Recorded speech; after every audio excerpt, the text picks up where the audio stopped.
Noite, 18 horas, 18 não, 19 horas, estamos começando a nossa aula aqui, a nossa última aula. A gente já viu toda a ementa, então a nossa aula de hoje é um arremate mesmo, é para que vocês se inspirem para fazer um trabalho final e preparar para a nossa prova. Os que fizeram aula comigo ontem, não sei se tem alguém que fez,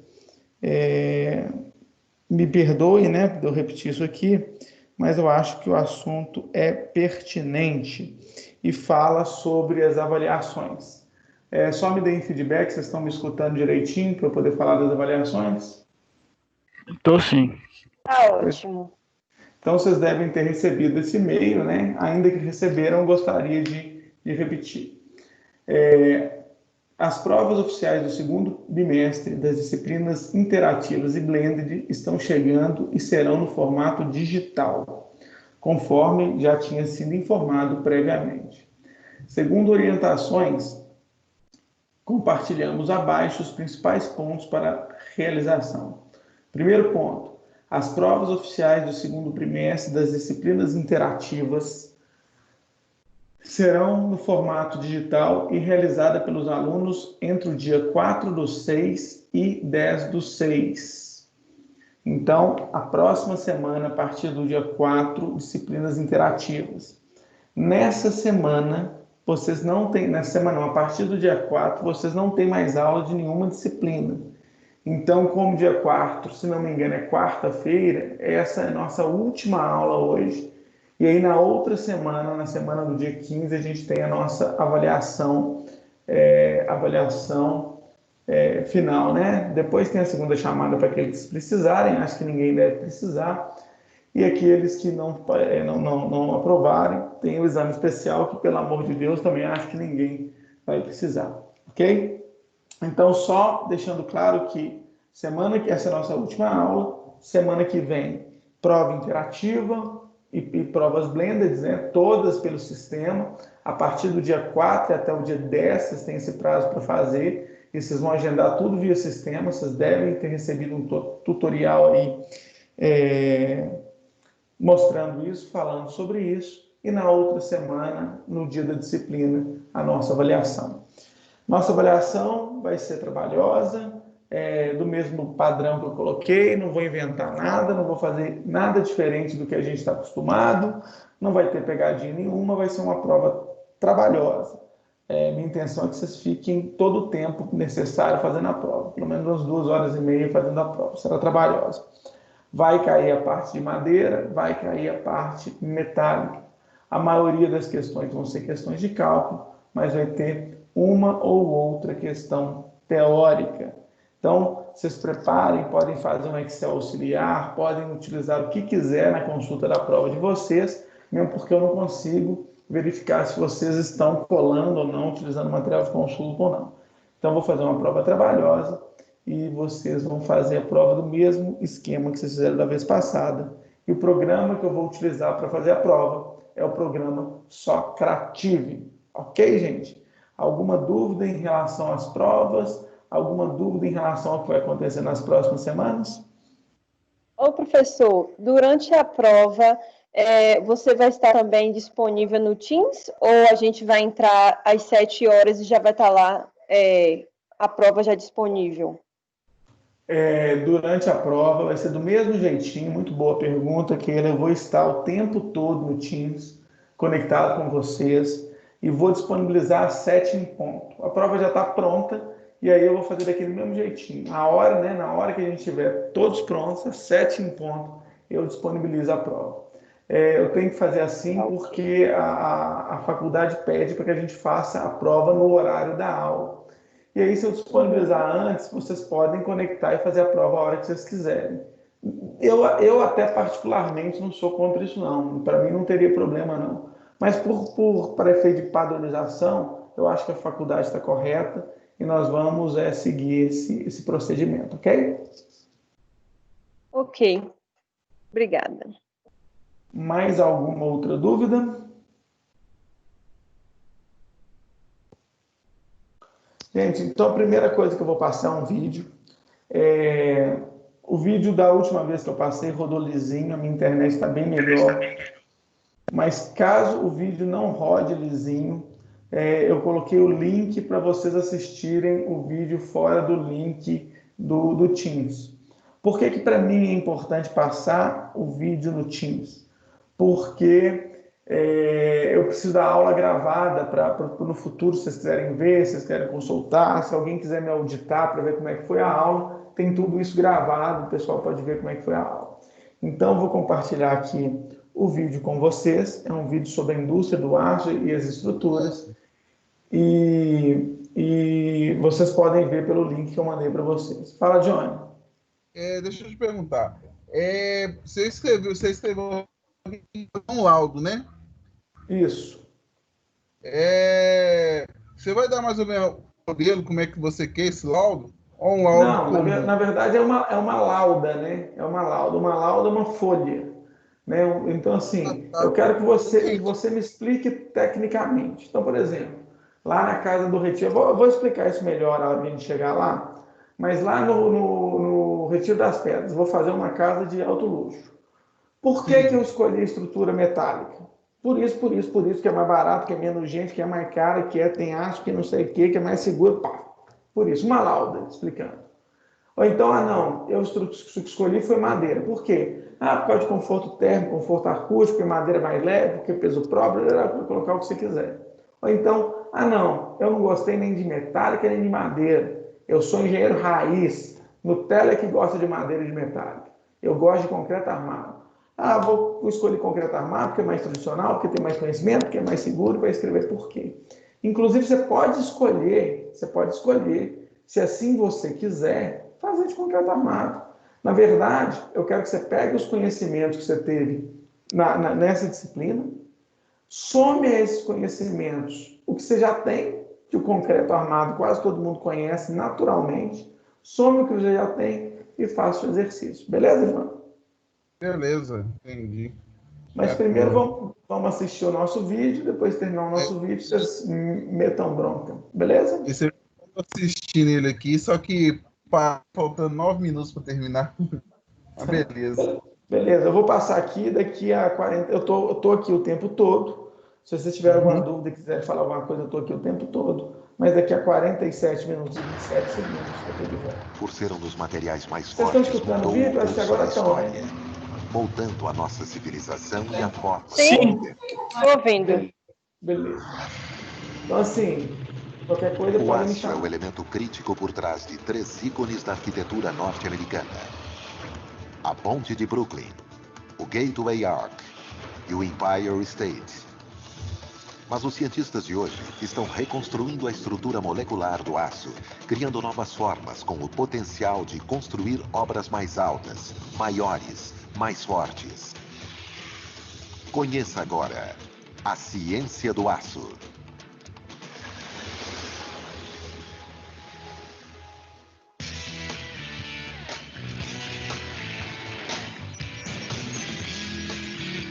Obras incríveis. Ô, professor, o vídeo só está parado. Se você quiser achar melhor, Flexível. você pode usar o link e assistir. O aço é um divisor no de águas do YouTube. mundo moderno. Acho que pode ser melhor. Para mim tá normal, tá passando. Nas Pois é, corridas depende diárias. da conexão de cada um. A minha conexão agora tá bala, não tem dúvida não. O aço tem tamanho impacto em nossas vidas que, sem percebermos, está em quase tudo que se usa. Você acorda de manhã e abre sua torneira. Na torradeira que você usa, é tudo de aço. Os carros que dirigimos, os aviões, navios, todas essas coisas são feitas de aço. Eu pediria a quem não tem certeza da importância desse material para olhar para o seu dia a dia e contar o número de vezes que toca em algo de aço em um período de 24 horas.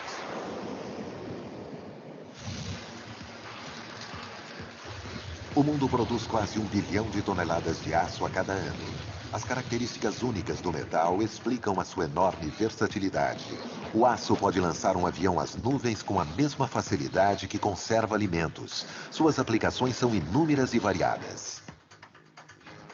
É um material fantástico com muita flexibilidade. O único limite do design e da utilização é a imaginação da mente humana. Mas antes de um arranha-céu ser erguido, Antes de cirurgiões manusearem seus bisturis ou de um amortecedor ser instalado em um carro, o aço precisa ser criado. Diferentemente do ouro ou da prata, o aço não é um elemento natural. Para criar aço, é preciso a participação do homem. O aço é feito a partir da alteração do nível de carbono no ferro. Aquecendo o ferro a pelo menos 2.800 graus, ele passa do estado sólido ao líquido. Essa transformação força os átomos de carbono a se separarem dos átomos de ferro. O resultado, ferro fundido. Mas o índice de carbono no ferro deve ser exato. Em excesso vai torná-lo duro e quebradiço. Pouco carbono vai tornar o aço muito maleável e incapaz de aguentar peso. A força motriz por trás da produção do aço é a usina. Ao redor de todo o planeta, fábricas produzem o aço que vai moldar o nosso mundo. A coisa mais difícil que as pessoas podem não entender é exatamente como o aço é feito. Tudo começa com o minério de ferro retirado das minas e trazido ao coração da usina, a fornalha. Na fornalha, a matéria bruta é derretida e depois é enchida com ferro fundido. A fornalha é drenada. Leva 6 horas para o ferro viajar pela fornalha e sair pela abertura como ferro líquido. Depois ele corre para a nossa calha de ferro, que é como um reservatório. Depois de derretido, o ferro é tratado com injeções de oxigênio. O lugar onde estamos agora é chamado de PBO, que significa Processo Básico de Oxigenação. O que acontece aqui? O oxigênio é injetado a velocidades supersônicas e remove todas as impurezas, deixando o aço com um alto grau de pureza. O aço líquido purificado é colocado dentro de um container gigante e transferido para a fornalha metalúrgica ou LNF. É onde o aço é customizado para servir a praticamente qualquer necessidade de uso. Elementos e ligas são adicionados para dar ao aço traços específicos de força, durabilidade ou flexibilidade. Quer construir um submarino que suporte a pressão sob 300 metros de água e temperaturas próximas do ponto de congelamento? Comece com pequenos níveis de carbono e adicione tungstênio para adquirir máxima resistência à pressão e ao frio extremo. Procurando uma faca para fatiar sem esforço um bife grosso, adicione um pouco de cromo para obter aço inoxidável forte, suave e leve. Precisa levantar um arranha-céu capaz de suportar ventos com uma força de 320 km por hora? Adicione elementos incluindo manganês e vanádio para obter força e flexibilidade. O mais incrível em relação ao aço é que quase não há limites para ele. Para engenheiros e arquitetos, o aço é mais precioso do que o ouro. Quando ele surgiu, abriu possibilidades com as quais os engenheiros e arquitetos só tinham em sonho. Seja uma tela para cerca, a lâmina de um barbeador ou a viga de um arranha-céu, cada aplicação tem a sua receita própria. Após deixar a fornalha, a correta mistura de aço agora é colocada em tonéis com 4 metros de largura e pesando aproximadamente 100 toneladas.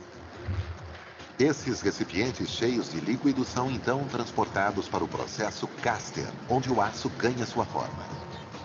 Conforme o aço líquido passa pelo processo, é coletado por pesados moldes. Os moldes podem transformar o aço no que os clientes quiserem. Podem ser lingotes para uma máquina de perfuração de petróleo, chapas para o chassi de um carro, ou vigas para um estádio esportivo. Diga o que quer e o processo caster pode moldar. Para alguém que nunca viu uma operação de produção de aço antes, a forma que sai de um processo caster já foi descrita por algumas pessoas como a velha máquina Play-Doh, de fazer massinhas com as quais as crianças costumavam brincar. Há um molde que dá forma ao aço, e quando ele solidifica, saindo do molde, vai tomar aquela forma. Dentro do molde, o aço esfria e se solidifica. O líquido antes derretido volta a um estado forte, sólido e é preparado para entrega. O aço que sai daqui pode ir para qualquer lugar: escola, biblioteca, edifício, estádio, shopping center.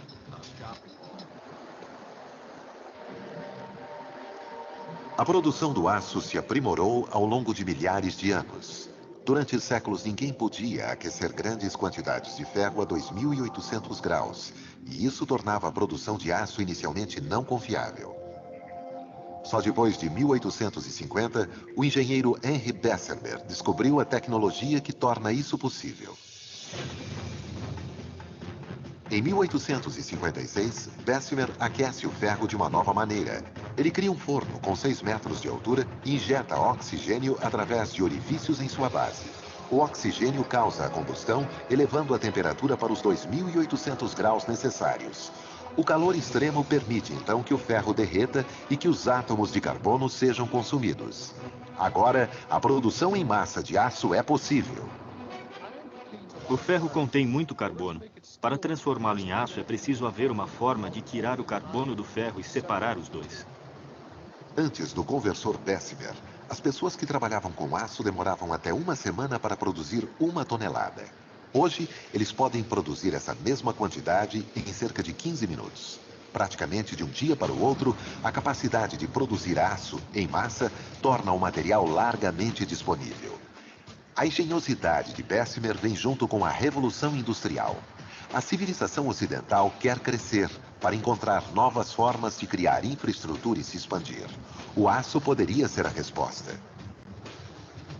Mas esse avanço não é bem recebido por todos. Para alguns engenheiros, o aço ainda é um material não confiável. O século XIX era a era do ferro. O ferro deu origem aos edifícios e pontes que o cercam. Mas a fé de um homem no aço virá provar a sua força ao mundo. Esse novo material encontra uma oportunidade nas margens da cidade de Nova York.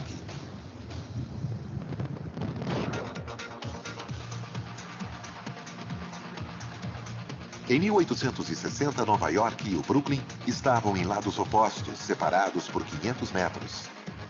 Precisavam de uma passagem para o comércio e o transporte.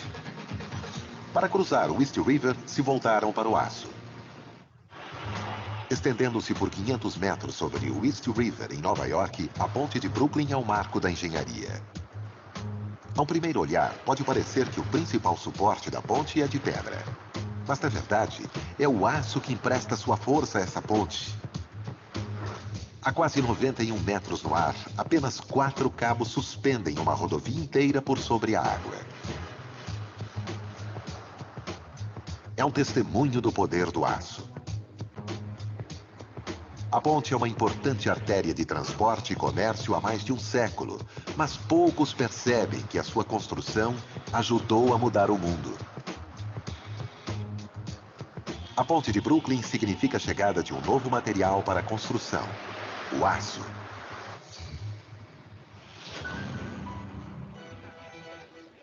Nova York, 1860. O céu sobre o East River está vazio.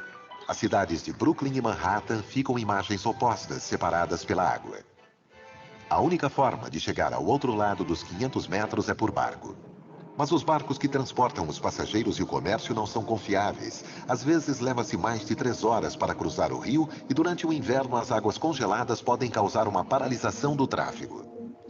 Às vezes, no inverno, a água congelava e o transporte tinha de ser interrompido. Não havia como chegar à cidade. Nova York precisa de uma solução melhor. Durante décadas, os engenheiros sonharam construir uma ponte que unisse o Brooklyn a Manhattan. Mas havia um problema. Construir uma ponte de ferro ou pedra, materiais populares da época, significava que os pilares iam ficar dentro do rio para sustentação. Esses pilares tornariam impossível que os navios entrassem no porto de Nova York vindo do Oceano Atlântico e isso prejudicaria o comércio. Eles sempre quiseram construir uma ponte no East River, mas era impossível fazer isso com ferro ou alvenaria. Surge John August Roblin, engenheiro civil. Em 1867, Roblin cria um design para a ponte que muitos acharam impossível. Ela vai ligar uma margem do East River a outra, sem bloquear a passagem dos navios. O segredo? O aço. Roblin insiste que a força relativa do aço pode ser transformada em cabos resistentes, capazes de suspender a enorme ponte sobre o rio, permitindo a passagem livre para os navios.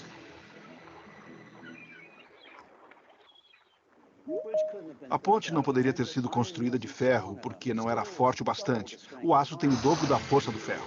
Seu plano inovador é visto com dúvida. O aço moderno ainda estava na sua infância e não havia sido comprovado para construções em larga escala. Alguns engenheiros duvidavam de sua força. Os engenheiros conheciam o aço, mas não o achavam confiável até que John Roebling resolveu usá-lo.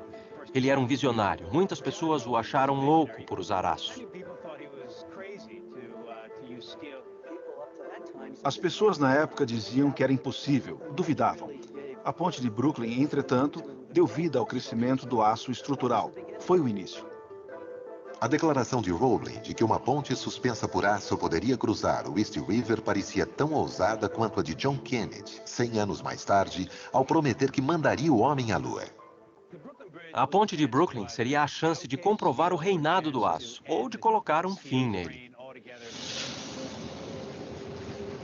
Roebling sabia que o aço seria o metal do futuro, mas a cidade de Nova York estava em seu caminho.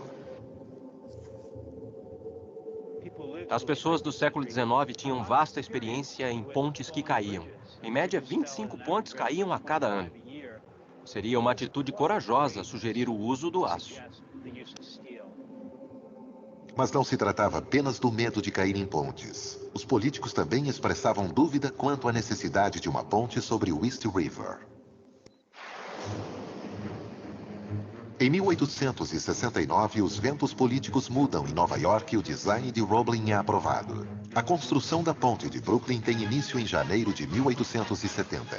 Todos os olhos se fixam no East River. É um espetáculo que a cidade nunca viu. Mas a construção também levanta uma questão.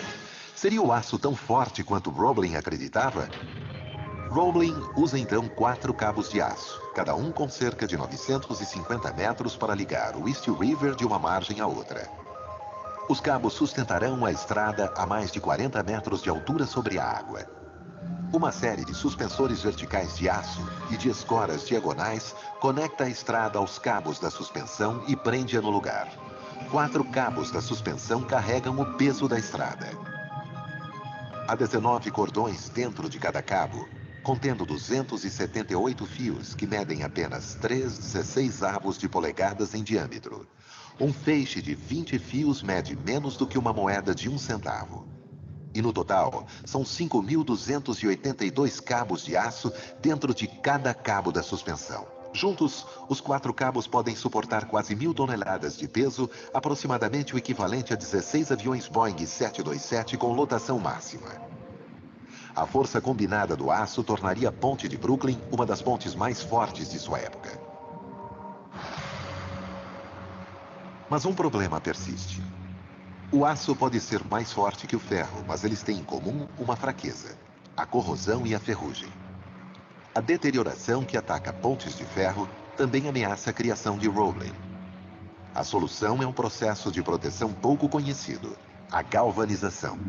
Ela envolve os cabos de aço da ponte com um revestimento protetor de zinco. O zinco age como uma armadura contra os elementos naturais, criando uma barreira entre o aço e o East River. Ao todo, 22.000 quilômetros de cabos de aço, o suficiente para cruzar os Estados Unidos 5 vezes e pesando quase 3.000 toneladas, são usados na ponte. Cada um deles feito de aço galvanizado. 100 anos depois, esses cabos de aço ainda estariam livres de ferrugem e corrosão. A ponte de Brooklyn é o testemunho da inovação do design de Roebling e do material no qual ele tanto acreditava.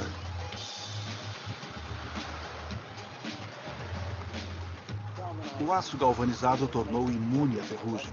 Se os cabos da ponte de Brooklyn não fossem galvanizados, a ponte já não estaria lá. Infelizmente, Roebling nunca soube do impacto duradouro da sua criação de aço. Ele morreu em 1869 em um acidente no canteiro de obras da ponte. A construção ficou a cargo de seu filho, Washington. Ele levaria mais 14 anos para ver a ideia do pai realizada. Exaltada como a oitava maravilha do mundo, 150 mil pessoas cruzaram a ponte de Brooklyn no dia de sua inauguração, em 24 de maio de 1883. A ponte une Brooklyn a Manhattan e também anuncia a chegada da Era do Aço, colocando fim às dúvidas sobre o uso desse material em grande escala nas construções. A ponte de Brooklyn serviu ao importante propósito de convencer as pessoas de que o aço era um material viável. O uso do aço galvanizado na ponte de Brooklyn é uma das marcas de seu design. Sem ele, ela não existiria hoje.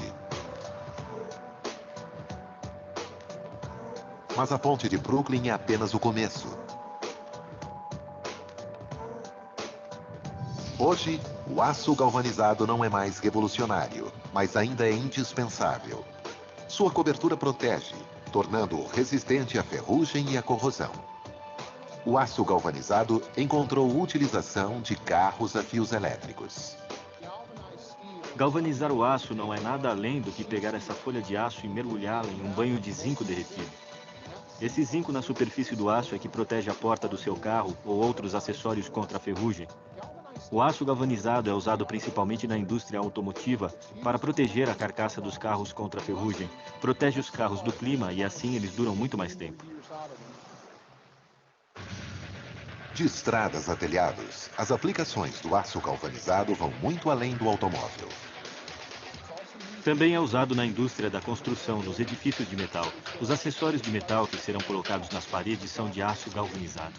Os pregos usados para segurar o revestimento das paredes, as calhas que escoam a água da chuva, tudo é fabricado de aço galvanizado porque ele resiste ao clima melhor do que qualquer outro material. Com tamanha variedade de aplicações, os cientistas trabalham para aperfeiçoar a produção de aço galvanizado. Nosso centro de pesquisas está trabalhando no desenvolvimento de novos tipos de aço. Estamos constantemente pesquisando novas formas de adicionar elementos ao aço básico para torná-lo mais forte, mais flexível, para que assim possa encontrar novas e desafiadoras aplicações. Atualmente, pesquisadores nos Estados Unidos têm uma nova arma na luta para melhorar o processo de galvanização: o simulador de galvanização. Aperfeiçoar o processo de produzir o aço dentro da fábrica seria caro e consumiria tempo. Para economizar material e incontáveis horas-homem, os pesquisadores fazem experimentos nesse modelo em pequena escala. O simulador do processo de banho quente nos permite pegar pequenas amostras de aço e colocá-las em um banho de zinco derretido e expô-las ao mesmo processo que nos custaria tonéis de 20 mil quilos de aço e que teria que ser feito nas nossas instalações. A vantagem do simulador é que podemos levar esses parâmetros às nossas fábricas e melhorar os processos com o que aprendemos com o simulador.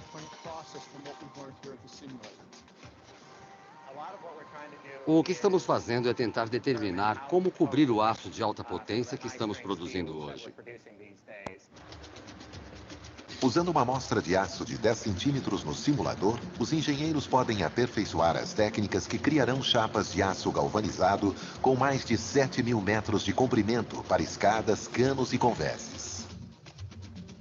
Esse simulador é único. Fazemos vários experimentos que ninguém mais pode fazer. Para reproduzir o processo de galvanização da fábrica, os pesquisadores recolhem as amostras de aço direto da fonte. Uma vez coletadas, as amostras são levadas ao laboratório para passar pelas 10 etapas do processo de teste. Temos de limpar o aço antes. Colocamos as peças de 12 por 20 centímetros com acoplamento térmico lá dentro, fechamos a porta e começamos a limpeza. Usamos aquecimento infravermelho para aquecê-lo. Com o aço limpo e aquecido, é hora de colocar uma amostra no banho de zinco. Mantemos o zinco derretido a 460 graus Celsius. Então colocamos o aço nessa temperatura, o deixamos lá, o estabilizamos e depois o levamos ao banho de zinco. A amostra perfeita é aquela que fica uniformemente coberta pelo zinco. Se bem-sucedidas, os pesquisadores transferem as técnicas que aperfeiçoaram no laboratório para a usina de aço. O futuro do aço é ter ainda mais força, diâmetros menor e maior resistência à corrosão. É isso que estamos tentando fazer com o aço, que ele tenha um desempenho melhor por mais tempo. Se não fosse o simulador, esse trabalho não seria tão interessante. É uma ferramenta única que nos permite fazer experiências. O aço galvanizado pode não ser muito conhecido, mas sem a pesquisa dos engenheiros e sem o aperfeiçoamento do aço, não teríamos caixas de correio, cabos e estruturas como temos hoje. De pontes a clipes de papel, de para-choques a portas, o aço galvanizado é perfeito para várias utilizações devido à sua superfície macia e sua resistência à corrosão. Nas décadas seguintes à construção da ponte de Brooklyn, o uso do aço se espalhou pelos Estados Unidos. O aço mudaria paisagens, ligando grandes distâncias e alterando silhuetas. Esse material deu aos engenheiros uma nova ferramenta para realizar designs inovadores. São 77 andares sobre as calçadas de Nova York e foi construído com mais de 21 mil mais de 300 metros de altura. O edifício da Chrysler é um grande feito da engenharia.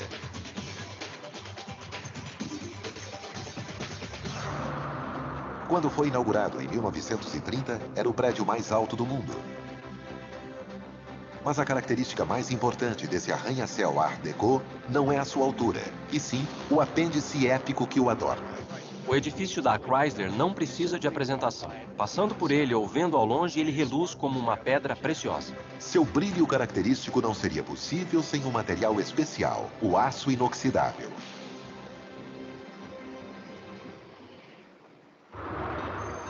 O edifício da Chrysler é uma das primeiras estruturas a usar o aço inoxidável no mundo da arquitetura estética. Mais de 75 anos depois de sua inauguração, o belo pináculo em Art Deco não mostra sinais de desgaste. Nenhuma de suas 4.500 chapas de aço inoxidável foi substituída. Elas continuam a ser um brilhante exemplo das propriedades moleculares únicas desse tipo de material. Lustrosas, estéreis, resistentes à corrosão, quase impossível de enferrujar. O aço inoxidável é a visão brilhante do aço moderno. Sua origem é simples e prática. Inglaterra, 1912. O metalúrgico Harry Burley procura uma forma de evitar que o cano de armas enferruje após uso constante. Quando ele combina o elemento cromo com índices precisos de carbono, o resultado é um aço que resiste a manchas e erosão. O segredo do aço inoxidável está numa película de óxido de cromo que o envolve. Essa película é gerada quando o aço com baixo índice de carbono é combinado ao cromo e exposto ao oxigênio. A película dá ao aço inoxidável a força da resistência. Ele tem até mesmo o poder de se restaurar. Se a película for arranhada, o cromo exposto rapidamente reage com o oxigênio no ar e reconstrói a camada protetora. Ao contrário do aço galvanizado encontrado na ponte de Brooklyn, o aço inoxidável não é um revestimento, é um tipo específico de aço. A resistência do aço inoxidável à ferrugem e à corrosão melhorou a vida no século XX. Desde itens do dia a dia que não se desgastam após uso repetido, às ferramentas da medicina moderna. O aço inoxidável tanto é ideal em pequena escala, como, desde a sua invenção, no uso como uma ferramenta de construção. E o aço inoxidável se provaria capaz de ser o material principal de um novo tipo de arquitetura.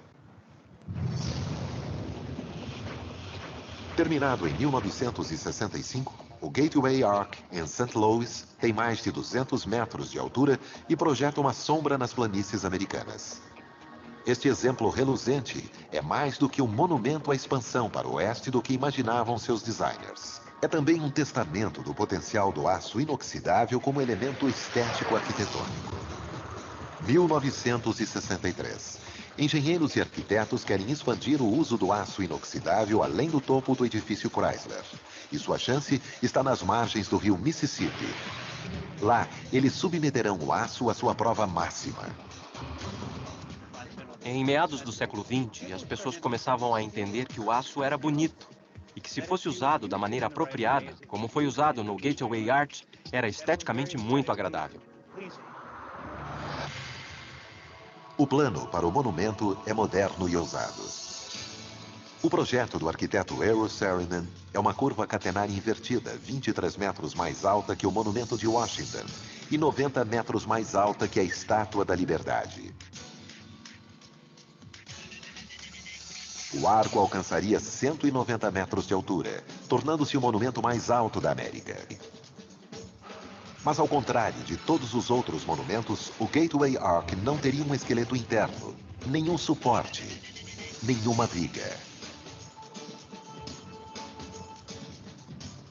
O arco seria formado por apenas 2 revestimentos de aço, uma camada interna de aço carbono e uma camada externa de aço inoxidável. As camadas de aço são fabricadas independentemente em seções triangulares duplas, com 3,8 polegadas de aço carbono na parte interna e 1/4 de polegada de aço inoxidável polido na parte externa. 142 desses triângulos de aço dariam forma ao arco. Cada seção triangular é feita de até 18 chapas de aço inoxidável. Apenas essas 2 camadas de aço, com um preenchimento de concreto na base e algumas hastes de sustentação, dará suporte e força ao imponente arco. A falta de um esqueleto interno era algo novo na engenharia e na arquitetura da época. Havia apenas alguns engenheiros no país que realmente entendiam aquele tipo de projeto. Quando a construção teve início, céticos sugeriam que o projeto estaria condenado. Eles questionavam se apenas 2 camadas de aço carbono e aço inoxidável suportariam o arco, mas Saarinen sabia o que fazia. Construir o arco de ferro o deixaria pesado demais para que permanecesse em pé. E a estética brilhante do aço inoxidável fazia dele o material perfeito para a construção do arco. Mas conforme o arco era erguido, seus construtores enfrentaram um desafio único. No último dia de construção, os trabalhadores enfrentaram um desafio final.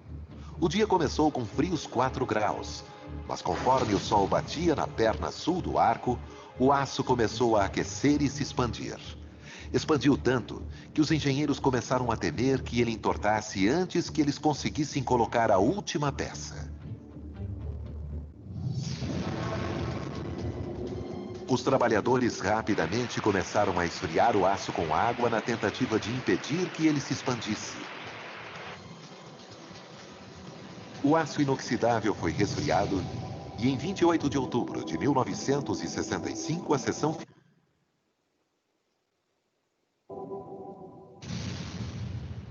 O arco de que tanto duvidavam brilhava orgulhosamente ao sol.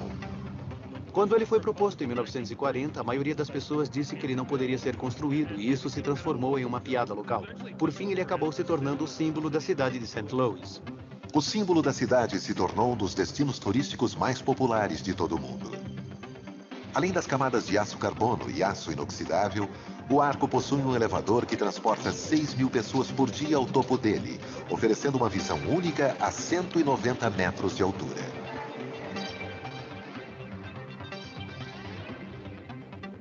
Com mais de 900 toneladas de aço inoxidável, o suficiente para mais de 14 milhões de talheres, o arco é um testemunho ao uso inovador do aço. Ele serve como estrutura para várias das maiores conquistas arquitetônicas do mundo. Mas para ver sua influência na nossa vida e trabalho, basta olhar para a silhueta de qualquer grande cidade. Sem aço, os arranha-céus que quase alcançam as nuvens não existiriam. E a estrutura que preparou o terreno para tudo isso ainda continua a ser um dos arranha-céus mais famosos do mundo, o Empire State. Ele tem 102 andares e se debruça sobre a 5ª Avenida de Nova York a 300 metros de altura. Mas não é a altura dessa torre épica que permanece como um legado duradouro. É a forma revolucionária como o aço foi empregado em sua construção. Janeiro de 1930. O arquiteto nova-iorquino William Lamb revela o plano de erguer o edifício mais alto do mundo.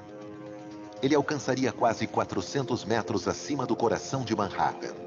Para erguer um edifício dessa altura, os engenheiros precisariam de um sólido plano de construção. Eles recorreram a uma simples estrutura de aço pré-fabricada.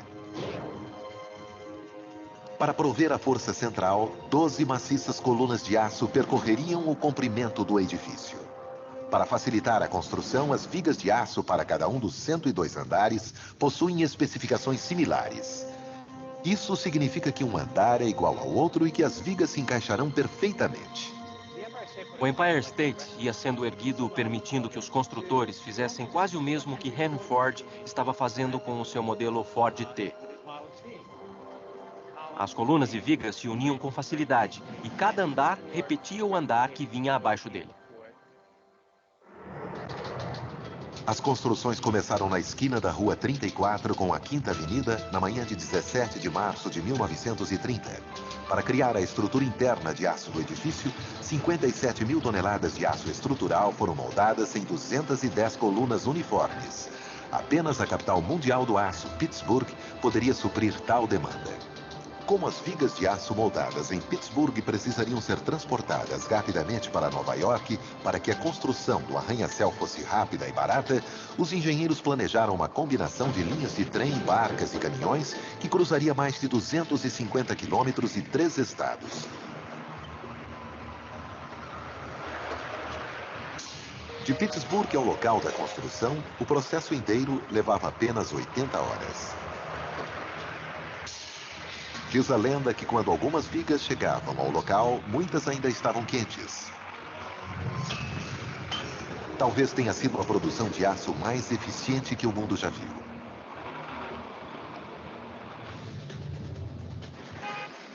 Nos 75 anos desde a construção do Empire State, arquitetos e engenheiros lutaram constantemente para refinar o processo de construção com aço, continuamente pesquisando novas formas de construir edifícios mais fortes, seguros e eficientes. Um dos exemplos mais recentes dos avanços em construção com aço fica a apenas 20 quadras do Empire State. Composto de mais de 10 mil toneladas de aço e alcançando 46 andares, a Torre Hearst é um dos mais novos marcos na paisagem de Nova York. Mas o esqueleto de aço que suporta essa torre não tem semelhanças com a estrutura interna que dá base ao Empire State.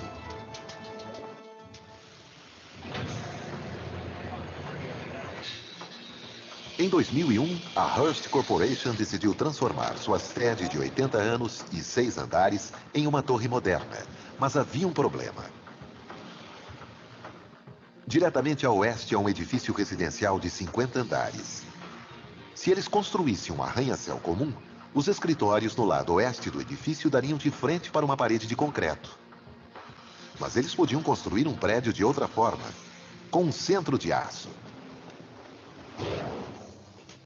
Em uma típica construção dessa altura, a estrutura principal do edifício abrigaria os elevadores, banheiros e áreas de serviço. A estrutura principal no centro também permitiria vista para os 4 lados. Mas como a vista para o oeste já estava bloqueada, os arquitetos optaram por construir a estrutura principal do edifício do lado oeste. Mas uma estrutura central desta forma significa que o peso do prédio não estaria uniformemente dividido. Os engenheiros então fizeram uma construção triangular revolucionária. Projetada para suportar o edifício, chama-se Diagrid, grid diagonal. A solução parece uma série de triângulos simples, mas na verdade é um intrincado sistema de vigas diagonais que correm o perímetro do edifício para suportar o peso sem equilíbrio da torre. O Diagrid fornece o mesmo suporte que a estrutura interna de aço tradicional. Mas com ele, o esqueleto de aço é a parte externa do edifício. Essa construção diagonal externa também tem um grande benefício econômico. Ela exige menos vigas de aço, permitindo a economia de 2.000 toneladas de matéria-prima. Mas o Diagrid não é revolucionário só pelo lado externo. O design também tem um grande impacto na Torre Hearst. Sem vigas estruturais internas, há uma grande área desobstruída. A Torre Hearst, por não depender de colunas, oferece um grande espaço livre no térreo, um grande espaço aberto. Não há elementos verticais, por isso o grid diagonal é o único elemento que dá estabilidade vertical e lateral à torre. Esse esqueleto único é um dos maiores avanços na construção com aço. Ele toma a estrutura interna da construção e a transforma no design estético externo. O sistema de diagrid da Torre Hearst foi usado pela primeira vez na cidade de Nova York. O sistema é único e não se vê normalmente esse tipo de construção em um prédio de escritórios dessa altura. Mas o diagrid não é o único uso engenhoso do aço na torre. O saguão exibe o aço em sua força total. O antigo edifício de 6 andares da sede da Hearst é um marco histórico. Como ele não podia ser simplesmente destruído para dar lugar à torre, os arquitetos optaram por incorporá-lo ao novo edifício e o transformaram no saguão e no átrio da nova torre. Os engenheiros empregaram várias colunas maciças de aço para dar apoio. As vigas literalmente suportam a torre de 80 mil metros quadrados no topo do edifício histórico.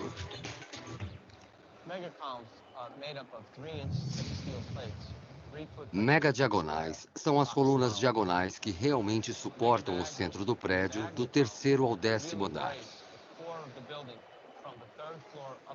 dando ao arquiteto a vantagem de criar aquele espaço aberto. A Torre Hearst, mais uma vez, mostra a praticidade do aço para revolucionar a construção.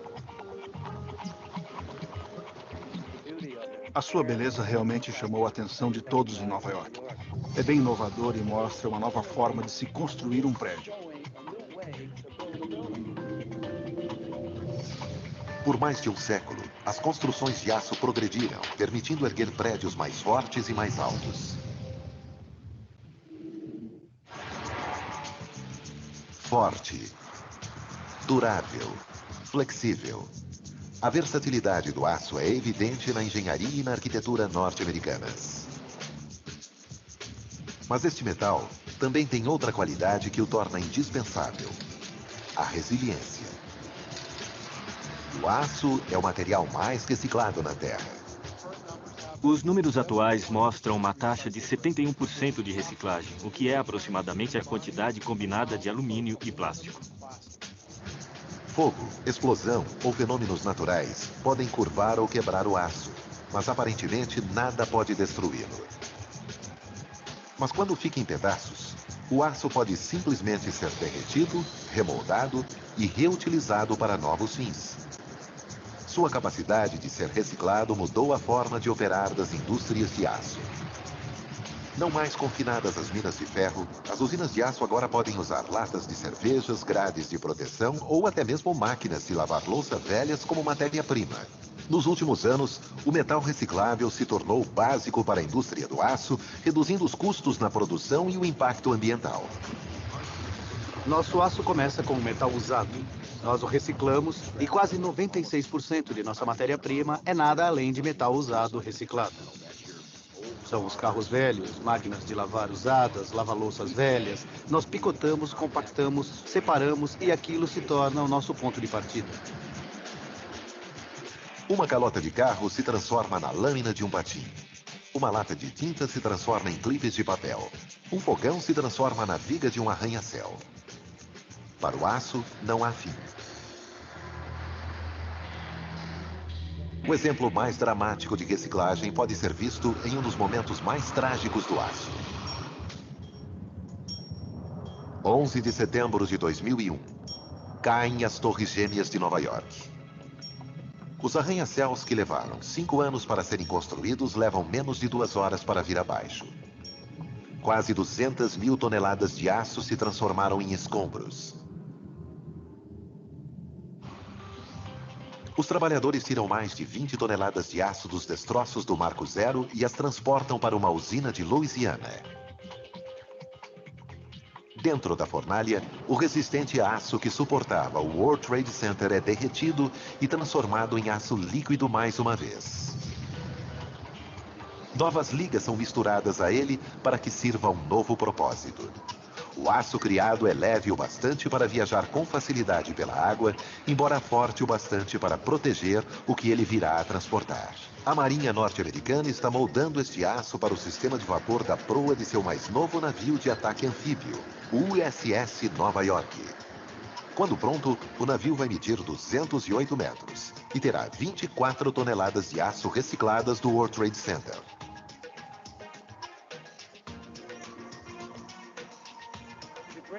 A grande importância do aço é que ele pode ser sempre reutilizado. Pode sempre ser derretido e transformado de volta em aço. Algo que eu acho muito poderoso nesse material que tem a ver com a sua resiliência. Mesmo que ele seja danificado, mesmo que passe por momentos difíceis, sempre pode voltar à vida e ter outra utilidade.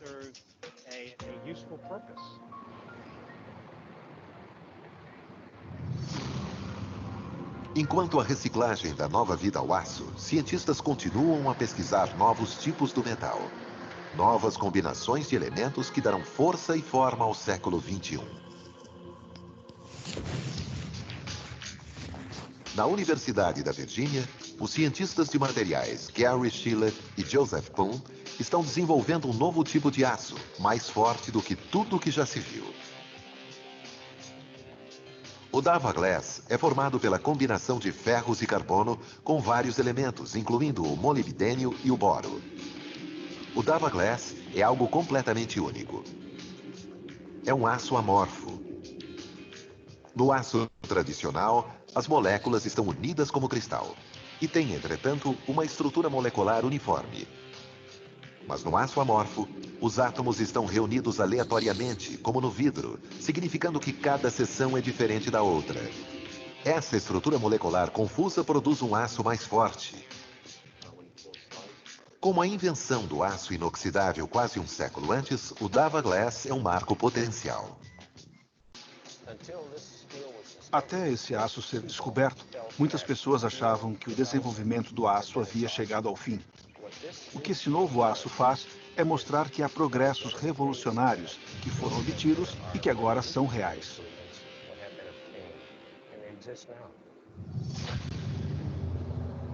Mas o Dava Glass tem uma grande falha. Ele é frágil. Enquanto o aço mais tradicional tem a capacidade de se expandir e contrair sob pressão, o Dava Glass não faz o mesmo. Ele não é maleável. Ao se deparar com forças extremas, ele simplesmente quebra. Shiflett e Poon estão se esforçando para corrigir essa imperfeição. A fragilidade é um mistério. Então, Joseph Poon e eu temos de trabalhar na ciência desses materiais, procurando elementos que podemos adicionar para mudar a química, preservar a força e tentar aumentar sua flexibilidade e a sua tolerância a danos. Se eles conseguirem encontrar uma solução, o potencial do Dava Glass pode ser ilimitado. Esses materiais podem construir edifícios mais fortes, pontes maiores com menos suportes. Podem estar presentes onde for preciso alta força ou alta resistência à corrosão. Será que o Dava Glass pode trazer novos arranha-céus que superarão o Empire State? Será que ele pode construir pontes que ligarão distâncias inimagináveis? Será que este novo material revolucionará o mundo? Alguns acreditam que ele tem esse potencial. Mesmo hoje, com sua capacidade limitada, o Dava Glass já está sendo procurado. Atualmente, ele está sendo testado no repositório de Yucca Mountain como um possível selante para conter vazamentos nucleares. Esse novo aço tem um grande futuro. Podemos ver que virá a substituir os aços convencionais, se não em uma década, talvez em 2.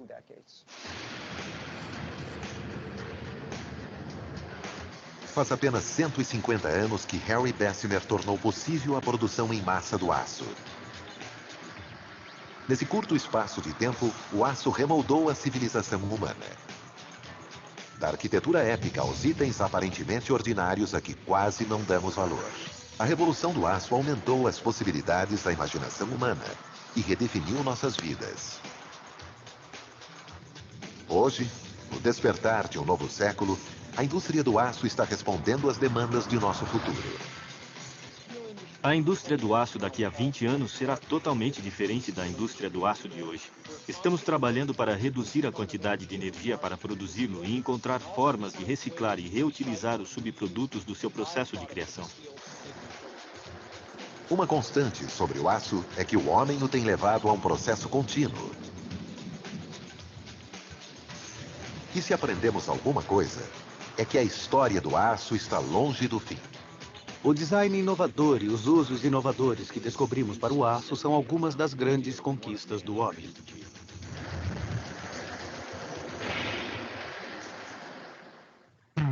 Versão Marshmallow São Paulo. Gente, bacana demais, hein? Bacana demais. Vocês conseguiram assistir aí ou vocês estão assistindo em outro canto?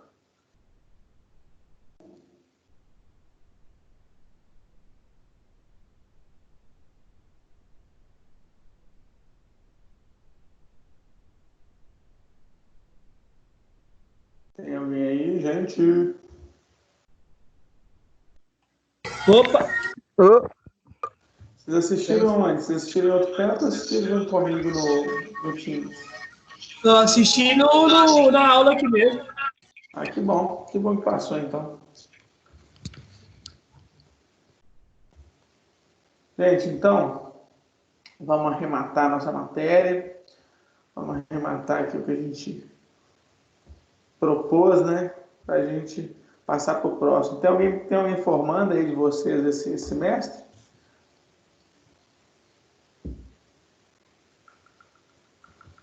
Eu queria estar formando, mas falta pouco. Falta pouco. Falta o quê? Mais um semestre? Eu não sei, sabe por quê? Eu dependo de quantas matérias eles vão querer incluir. Porque se não for incluir na minha grade, faltam 10 matérias para mim. Ah, pois é. Então tá quase. Aí eu dependo de saber o que eles vão querer incluir aí, né? Beleza. Eu só tenho mais 2 matérias no próximo semestre. Boa noite. Boa noite. Então você tá na boca do gol também. Então vamos lá, gente. Eu só tenho TCC e mais um. Aí, beleza. Que bom, gente. Então vamos lá, aqui, ó. Aula 12. A primeira parte da nossa aula era ver as aplicações, os métodos construtivos das estruturas metálicas, né? Principalmente na questão do aço. Nós vimos, o link está aí. E agora, nosso exercício final. Então, o que eu estou propondo para vocês? A situação problema final. Você foi contratado para construir uma casa de alto luxo no condomínio Retiro das Pedras, em Nova Lima. A casa será construída em uma escosta íngreme e terá 4 andares, contando com a garagem. Descreva em uma lauda, a mesma coisa que escrever em uma folha, né? Em letra Arial 10, justificando que tipo de estrutura você escolherá. Se é aço, se é madeira ou se é concreto. Então, escolha uma das 3 estruturas. Não precisa escolher nem aço nem madeira, se vocês acharem que não deve. Na verdade, eu quero que vocês utilizem o que vocês viram nesse semestre para defender ou não a questão do aço ou da madeira, para defender ou não a utilização do concreto armado, né? Enviar ainda hoje, 29/5, para o e-mail guilherme.paiva@croton.com.br com o assunto trabalho final. São 8 horas e 3 minutos, então vocês têm aproximadamente 2 horas para fazer esse trabalho. É muito tranquilo de fazer. Alguém tem alguma dúvida em relação ao trabalho que tem que ser feito?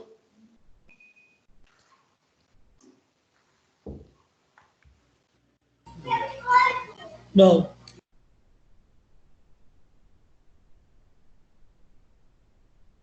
Tá tranquilo. Então, gente, metam bronca, terminem o trabalho e podem mandar para o meu e-mail. Enquanto vocês fazem, né? Queria agradecer a nossa última aula. A gente tem uma prova ainda, mas eu queria agradecer a paciência que vocês tiveram. Queria pedir desculpa pelo meu mau jeito, principalmente no início das aulas online. Eu não tinha o material direito, eu estava aprendendo. Eu acredito que de tempos em tempos foi melhorando um pouquinho a qualidade da aula. E estou torcendo muito para que no início do ano que vem a gente possa, início do semestre que vem, a gente possa encontrar normalmente lá no Pitágoras, né, que a gente volta à nossa rotina normal. Eu acredito que sim, eu acredito que, é opinião pessoal minha, eu acredito que essa pandemia, lá pelo mês 7, ela já está praticamente encerrada, a gente já está já passando do pico. Acho que no mês 8, que é o previsto para o início das aulas, a gente já está tudo normal, né? Mas eu não tenho essa certeza. Então, eu estou torcendo para que a gente possa encontrar e queria agradecer demais vocês por me aturarem, né, e por tocarem a vida nesse momento de pandemia. Muito obrigado. Metam bronca no trabalho e se vocês precisarem de alguma coisa, vocês podem me conectar. Eu acho, gente, sendo bem sincero, que como é um trabalho livre, eu não preciso ficar conectado aqui. Eu acho até que eu vou encerrar a gravação. Mas estou no WhatsApp, se vocês precisarem, é claro, se vocês concordarem. Topam, gente? Pode terminar a gravação e a gente vai conversando pelo WhatsApp, caso vocês precisam? Pode. Por mim, tudo bem. Professor. Beleza. Sim, tranquilo. Então, eu vou encerrar a gravação. Qualquer dúvida, só me chamar no grupo do WhatsApp. Muito obrigado e até a prova. Se tiver alguma dúvida, vocês podem me procurar. Só lembrando, prova, matéria inteira, metálica e madeira. Mas é nada diferente do que a gente fez durante as aulas, ok? Ok. Professor, a prova que dia que você falou? Sem ser a próxima semana, na outra. Acho que é por volta do dia 14. Deixa eu dar uma olhada aqui. É na sexta-feira. Ô, professor. Então, a próxima sexta é 15, é dia 12. Se não me engano, é dia 12. Se tiver alguma modificação, eu falo com você, viu, Charles? Tá bom. É dia Professor, 12 mesmo. o assunto da prova vai ser do primeiro e do segundo bimestre ou só do segundo bimestre? Prova inteira, o assunto é todo, madeira e metálicas. O assunto, por definição da Croton, tem que ser de todo mundo a prova inteira, ok? Ok. Beleza, gente? Mais alguma coisa? Não, tranquilo. Então, boa noite. Professor, Oi. na prova aí, dia 12, depois do feriado. Deve ser... Isso, não, você está certo, Charles. Desculpa, gente. Realmente, dia 12 não, professor, acho que a prova do senhor vai ser dia 19. 19, é isso mesmo. O Alexandre está certo. Minha prova é dia 19. É porque começa dia 4, vai até dia 10 a interativa. É dia 19. Charles, desculpa. Minha prova é dia 19, ok? Tudo bem, eu estou ouvindo. Obrigado. Ok, então. Desculpa aí, gente. É dia 19. Se tiver alguma modificação, a gente vai conversando no grupo também, beleza? Beleza. Então, boa noite, gente. Dúvidas podem me chamar no WhatsApp, ok? Um abraço para todo mundo e não esqueçam de mandar o trabalho hoje ainda, ok? Falou, até mais. Até mais. Falou, até mais. Até mais.